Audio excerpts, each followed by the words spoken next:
Greetings, Namaste, and welcome to Astrology Awakening. I am doing a drop today about April 2022's transits, and there is a lot going on. 5 planets plus the sun all shift zodiac sign or Rashi this month. So if you feel like your world is spinning around right now, there's a reason for that, but there is good news on the horizon for the rest of the year because this month marks the most pivotal and crucial month of the year and will be where everyone's lives shall. So if you're unhappy or dissatisfied with any aspect of your life right now, there's good news on the way.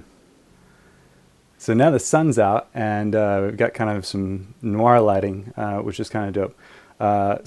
In this drop, I'm going to talk about nakshatras, which is a Vedic Sanskrit term for constellation. And Vedic astrology is the kind of astrology that I study. Too complicated to explain what it is, but I will try and explain how it's cool by way of these nakshatras. There are 27 nakshatras within the 12 zodiac signs. So if you're, for instance, Aries zodiac sign, you have 3 nakshatras within Aries, and these will provide exquisite deeper meanings to a person's personality, to an event. We begin with Mars. And Mars, what does it signify to a person? Mars is your ambition, your agency, your drive, determination, strength, willpower. It's wanting to get things done. It's wanting to achieve. It's the soldier or the brother who wants to compete against another, or sibling, sister can compete too. So Mars has been transiting Capricorn previous to its movement into Aquarius, where it now sits in April, which it moved in on April 7th. Mars has been hemmed in a bit in its abilities to express itself. Transiting through Capricorn, it had to deal with Venus, Saturn, which is the lord of Capricorn, as well as Mercury.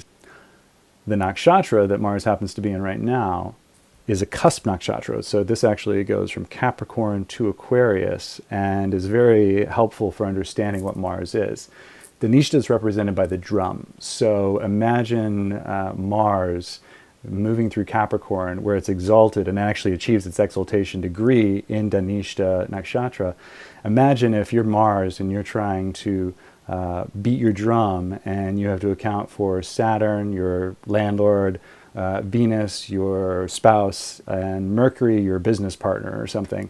And you're trying to express yourself, and maybe you feel upstaged, maybe you feel like people are not listening appropriately when you have the most important thing to say. So this is kind of how Mars is felt. But in a way, it's a lesson that Saturn being there has taught all the planets as they've had to move through Capricorn. Patience, diligence, and when Mars is diligent and determined, you can get a lot of things done. So now Mars is moving into Aquarius, and Aquarius is a sign where you're talking about the higher consciousness, the collective consciousness, doing things for the collective. So in a way, Mars can be looked at, instead of the soldier who's going to fight first and ask questions later, the diplomat in Shatabishak, which is another nakshatra in Aquarius that Mars will enter next. Where the community can be served by that agency and determination. So next we have Mercury, and Mercury is definitely a planet more people are familiar with than not because of the Mercury retrograde stigma, which is certainly a thing, but it's also something that can be used positively. I'll talk about that in a retrograde video soon.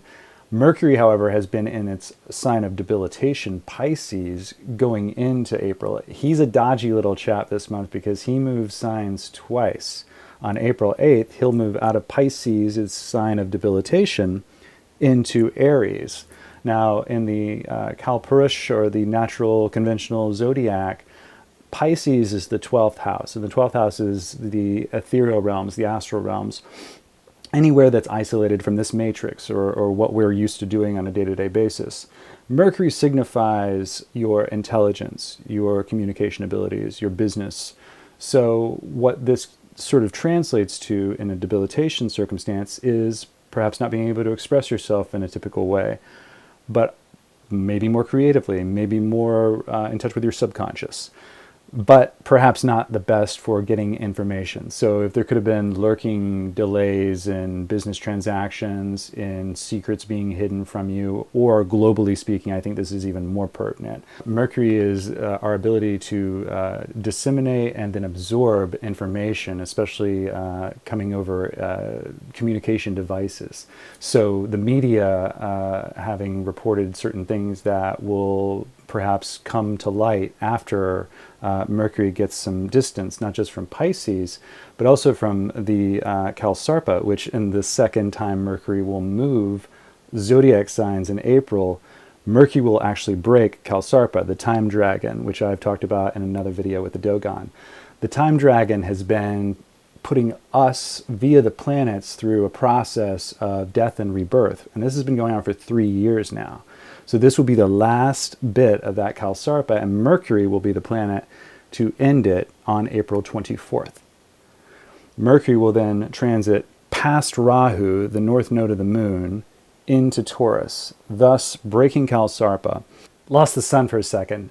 Maybe talking about this nakshatra will bring it back. So Mercury and Rahu will actually be conjunct in Kritika nakshatra. Kritika, most people would know as the Pleiades, the 7 stars or 7 sisters. In Vedic terms, these 7 stars were the ex-wives of the sages. So they're very much independent women who can fend for themselves.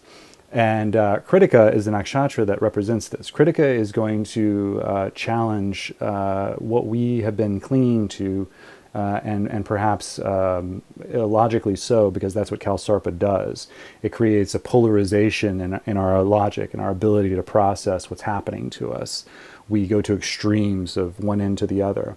And so Mercury and Rahu being in Kritika, breaking the Kalsarpa, over the next several months, we will get that Kritika fire. Kritika is known as a fiery nakshatra represented by the sun. And it's going to burn away that which we do not need anymore, both as independent individuals, countries, globally. It's going to be about purgation, getting rid of the toxic elements that have been corrupting society. Just as digestion processes the energy from food and gets rid of what it doesn't need, this is what Kalsarpa has been doing for the past 3 years. And this is why I'm very optimistic, especially considering some beautiful transits this month, that this is the stepping out for our next phase as a civilization. Shani. Saturn. Saturn is probably the most misunderstood and perhaps feared of all the planets, grahas. Saturn, however, is one of my favorites. He has an independent, rebellious nature. Saturn is the slowest of all the planets. He signifies restriction, discipline, delay, being in service to society. So all of these things are perhaps not the most fun things, but they are certainly necessary to keep society in working order. And that's what Saturn does. Saturn also represents time, chronos. So when we think about that expression, everything happens for a reason, we're thinking about Saturn, because he's put some obstacle or some restriction in your path to expand your consciousness, or perhaps not even to do with you, because perhaps the world doesn't revolve around us. And that is definitely what Saturn teaches us. It takes Saturn about 27, 30 years to go around the zodiac. So 2 or 3 years in each sign. Saturn moving this month while everyone else moves. This is a big deal. Saturn's jumping into this fray of 4 other planets plus the sun, and Saturn doesn't move zodiac signs that often. Saturn is the martial artist, or the ronin from the Japanese culture, a samurai who has lost touch with their master in some way, or with the reigning ethos of society, and carves out his own path. Saturn as the individualist, but it's also an individual who wants to serve society. Jesus is very much a Saturn figure.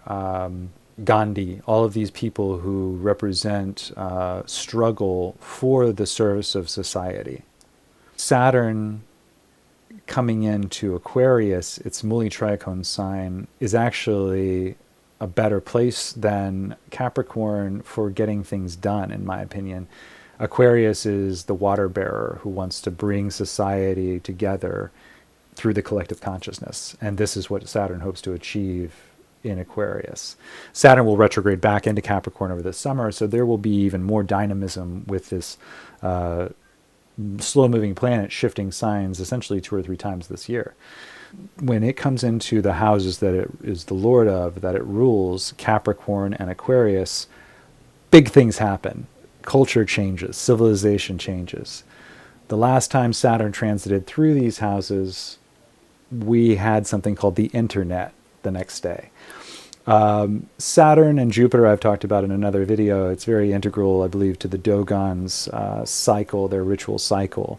And while we may be going through some trying times now, the Dogons celebrate after Saturn has moved through these houses. And they will celebrate again in 2027 once this happens again. So my prayer is that we are all celebrating with them and perhaps even before. The sun. The sun is considered a luminary in addition to the moon, Chandra. Surya distinguishes itself from the planets or grahas. Sun moves zodiac signs with a fairly regular schedule, even though there is something of a slight retrograde. I don't know if you'd call it that, but this is why we have the different shifting of the ages, Pisces, Aquarius, etc. The sun actually does have a slight movement backwards. I'll talk about that in another video. But the sun is the natural karaka for your soul. The sun wants you to shine bright. It wants you to be illuminated. And those who have challenging suns in their charts might have issues with father figures, with government figures, people who want you to shine normally, and perhaps you don't shine in that way. And again, this is something of how debilitations, exaltations, lordships, they all operate on a different wavelength than perhaps their nomenclature suggests.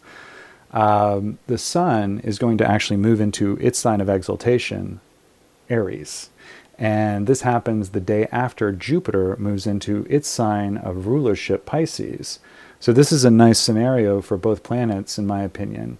The sun gets into Ashwini, which is the next nakshatra I want to talk about. Ashwini is known as the twin horses. So people who are born in Ashwini, you think of the sun, you think of glowing, radiant strength, very much how Mars wants to be in Capricorn, heard loud and clear. The sun, when it comes into Ashwini part, especially of Aries, wants to be the leader. It wants to be the governing body in the room. So now I've completely lost the sun as I finish talking about the sun. So sun in Aries will certainly enhance this purification by fire that I mentioned, having to do with Mercury and Rahu in Kritika. Sun in Aries representing government figures, authority. Aries being the conventional natural first house of the Zodiac. It's a reboot or a restart. So we're going to see government figures, public figures, people who are luminaries, you might say, purified by fire. And this can be people whose reputations were trashed coming back to life, or people who everyone held up on a pedestal suddenly falling. Now this won't happen all in April, but the sun coming into Rahu, Mercury, this is a dynamic combination, to say the least. The sun wants you to be glowing. Rahu wants fame. Rahu is everything. Rahu is our curiosity. It's our lack of inhibition. It wants fame. It wants to be exposed. So when the sun and Rahu come together, you're going to get scandal. You're going to get all sorts of things popping off. It's the trigger point, I would say, of a summer of very combustible elements. Jupiter. Jupiter is the planet of expansion, of benefic blessings, of maybe a little too much blessing that can turn sometimes sideways. Jupiter sometimes doesn't know when to stop. Its arch rival is Saturn, the planet of contraction, whereas Jupiter is the planet of expansion. Bright white glow that this recording is giving right now is Jupiter. It doesn't know when to stop illuminating. And Jupiter's transit through Capricorn, and which I covered extensively in the Dogon videos, created what's called a Nichiban Raj Yoga, because Jupiter typically gets debilitated in Capricorn, meaning it doesn't have its typical abilities to expand and to broaden, to go in and teach, and sometimes it teaches the wrong thing. So that's when the debilitation can actually function as an exaltation in this Nichiban Raj Yoga, when Saturn can be there as the Lord while Jupiter is quote-unquote debilitated. It is a Nichiban Raj Yoga, which I'll get into those yogas, which are fascinating when you talk about debilitations and exaltations, and a modern concept of what they are is a passion of mine. Back to Jupiter. Jupiter and Saturn are a bit like Batman and the Joker.